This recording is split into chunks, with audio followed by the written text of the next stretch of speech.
Nina Matthews was used to being the quiet one in the room, but tonight she was also holding a big secret. It was Thanksgiving, and her family's house was filled with noise, laughter, and the smell of roasted turkey. Her younger siblings sat around the long table, cracking jokes and teasing one another. The jokes turned towards her, like they always did. "Still no boyfriend, Nina?"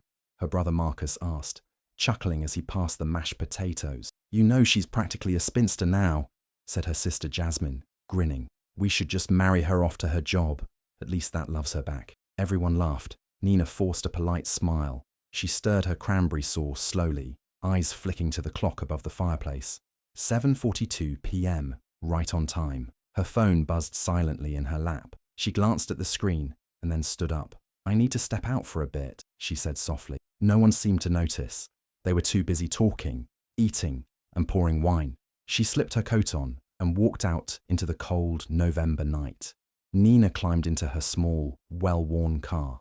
It wasn't fancy, but it always started on the first try. She drove quietly through the city, past closed stores and blinking traffic lights.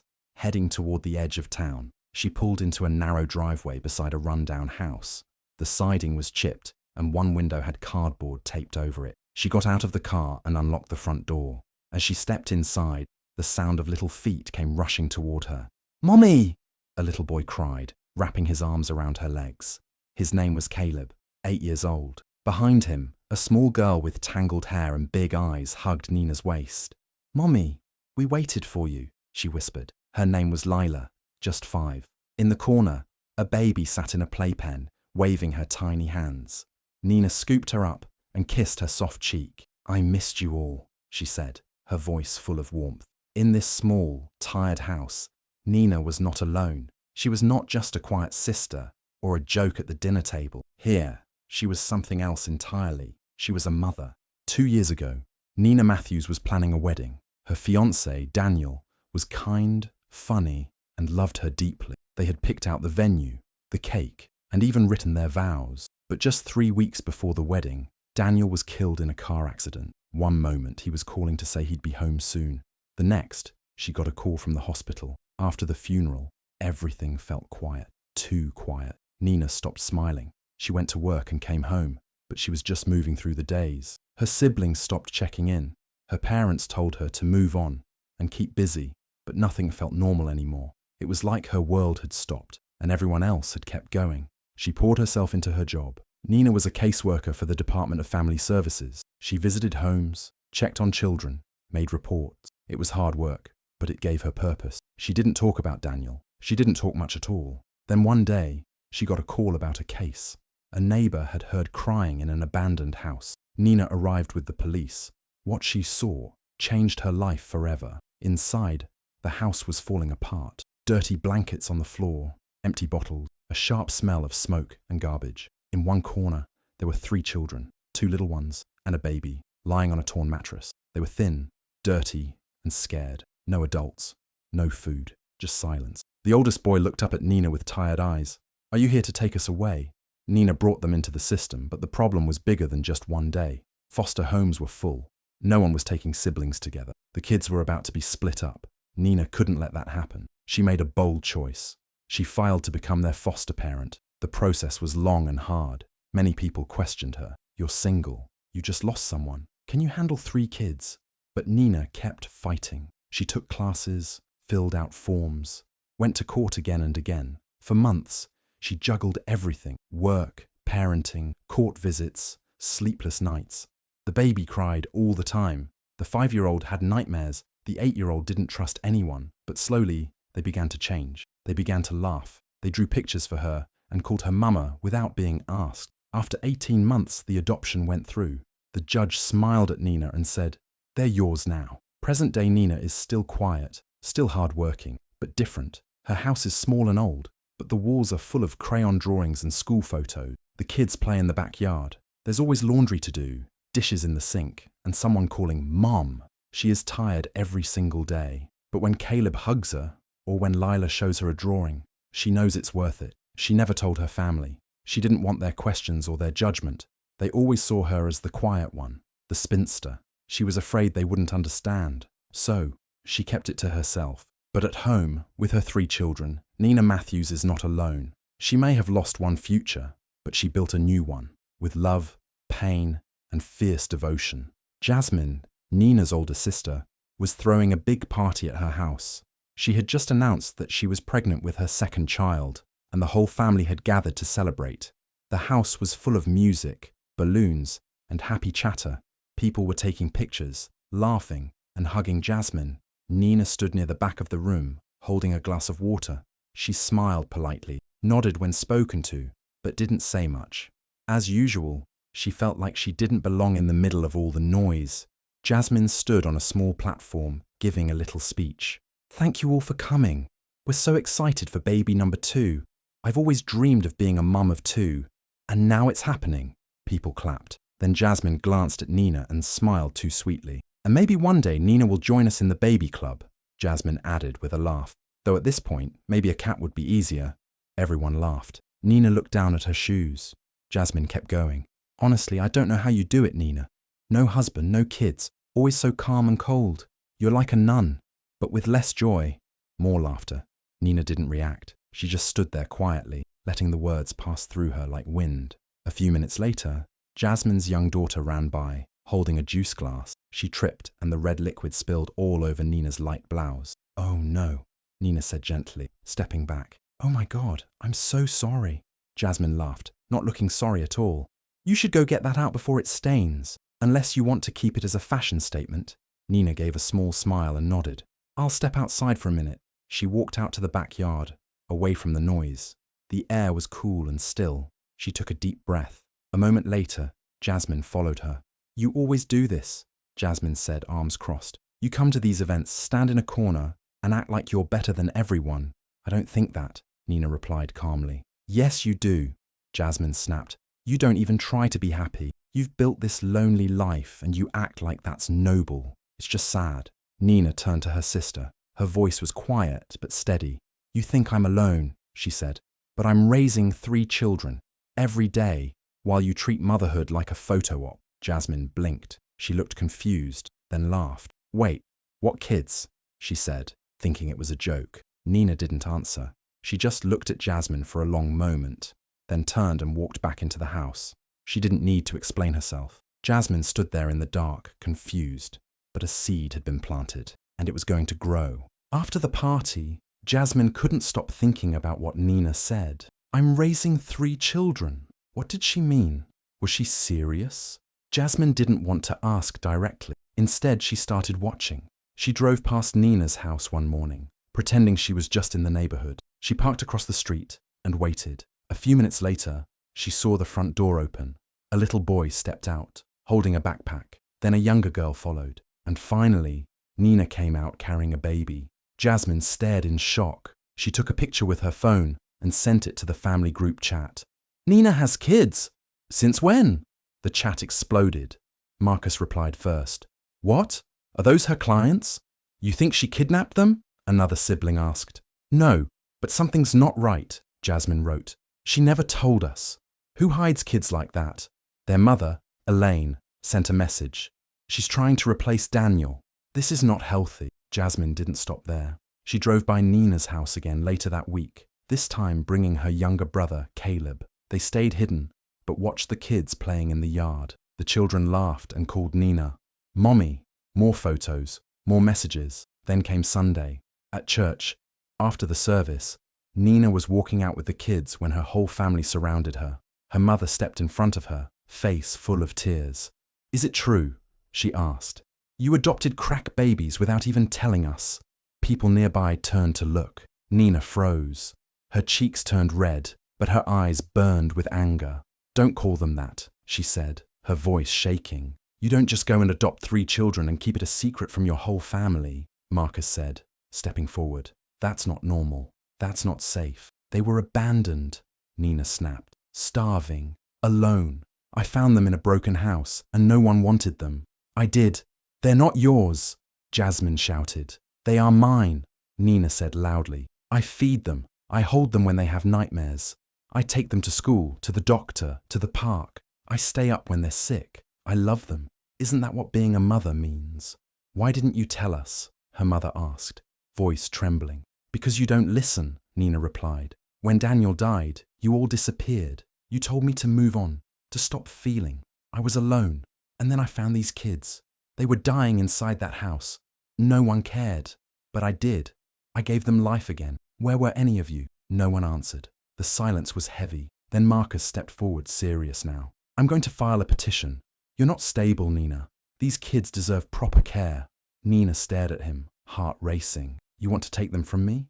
If it's for their safety, yes. Later that week, Nina got a letter from Child Protective Services. Someone had made an anonymous call. They said the children might not be safe in her care. A home inspection was scheduled. Nina sat on the edge of her bed that night, holding the baby close. Caleb and Lila were asleep in the next room. She stared at the letter in her hand, her chest tight. She was terrified. What if they were taken away? What if everything she had fought for, all the love, and nights, and hard work, meant nothing? She had saved them, but now she might lose them.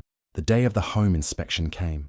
Nina woke up early, cleaned the house again even though it was already spotless, and dressed the kids in their nicest clothes. She tried to act calm, but her stomach felt tight. Her hands shook when she made breakfast. Caleb noticed. Are they coming today? He asked quietly. Yes, Nina said. Just be yourselves, okay? There was a knock at the door.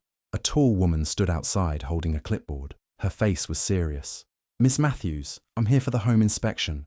Nina nodded and stepped aside. The woman walked slowly through the house, writing things down, asking questions in a cold voice. She checked the fridge, the beds, the bathroom. She didn't smile at the kids. Lila clung to Nina's leg. Caleb sat on the couch, watching closely. The baby, Olivia, sat in her high chair with a cracker. The officer sat down at the table and looked at Nina. Do you have any extended family support? She asked. Nina hesitated. Her throat felt dry. No, she said softly. It's just me. The officer raised an eyebrow. No help at all?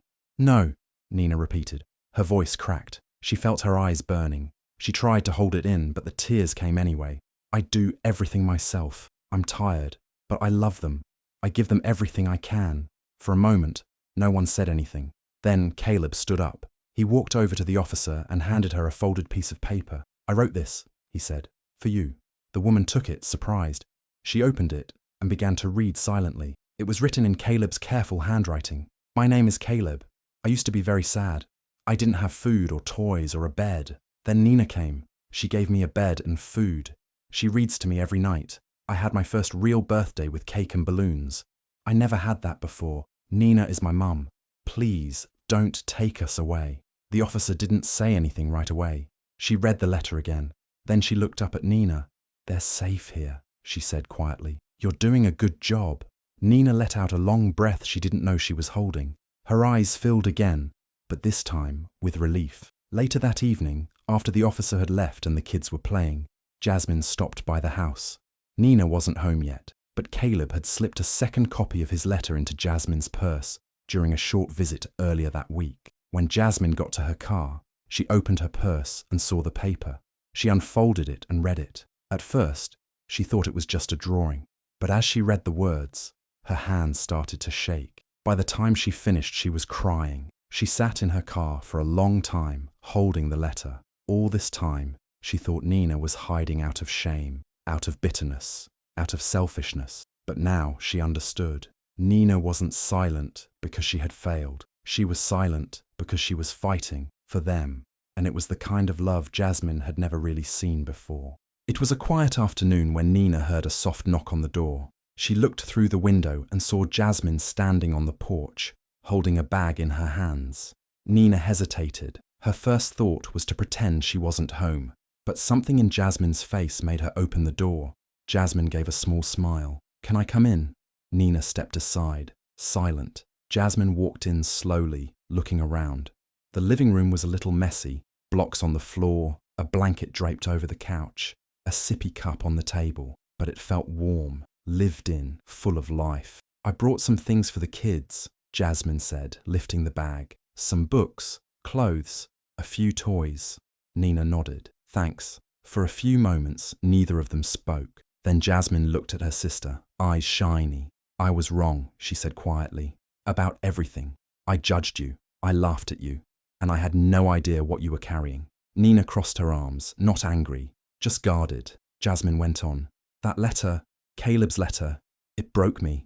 I sat in my car and cried. I thought you were hiding from us, but really you were just protecting them. Nina's eyes softened, just a little. I didn't expect you to understand, she said. But I hoped, maybe one day, you'd try. I want to try now, Jasmine said. If you'll let me. Nina looked at her, then nodded slowly. You can visit, but this house isn't a place to drop in and judge. If you come here, come with love. That's the only rule. Jasmine smiled through her tears. Okay. The kids came running in then, curious about the visitor. Jasmine knelt down and said hello. She gave Caleb a sketchbook and coloured pencils, handed Lila a soft toy, and cooed at the baby, Olivia, who giggled and grabbed Jasmine's necklace. It was a beginning. After that day, things started to change, slowly. Their younger brother, Marcus, came by next. He didn't say much at first, just sat awkwardly and gave the kids some books. He didn't apologise, but he stayed for dinner and washed the dishes afterward. Then came their mother, Elaine. She brought a basket of food, some baby clothes from a neighbour, and hugged Nina tighter than she had in years. She cried a little and told Nina she was proud, even if it came late. The others followed over the next few weeks. Not all had the words to say sorry, but they showed up. They helped paint a wall, fix the back fence, and drop off groceries. One even brought diapers without being asked. Nina didn't forget how they had made her feel, but she saw their effort. And the kids, they loved the attention. Nina also began focusing on the kids' needs more now that the weight of hiding was gone. Caleb had always been quiet, but when he drew, his world came alive. So Nina signed him up for art classes at the community centre. He beamed when he showed her his first painting. Bright colours, a house, 3 kids, and a smiling woman with curly hair. Her. Lila still struggled to say some words clearly, so Nina took her to speech therapy. Every week Lila improved. One night, while Nina tucked her in, Lila said clearly, "You're the best, Mommy." Nina cried happy tears. Olivia, the baby, was growing fast. She clapped her hands when music played, crawled faster than anyone expected, and loved cuddles more than anything. Their home wasn't fancy, but it was full of love. There were fingerprints on the fridge, toys under the couch, and drawings taped to the walls.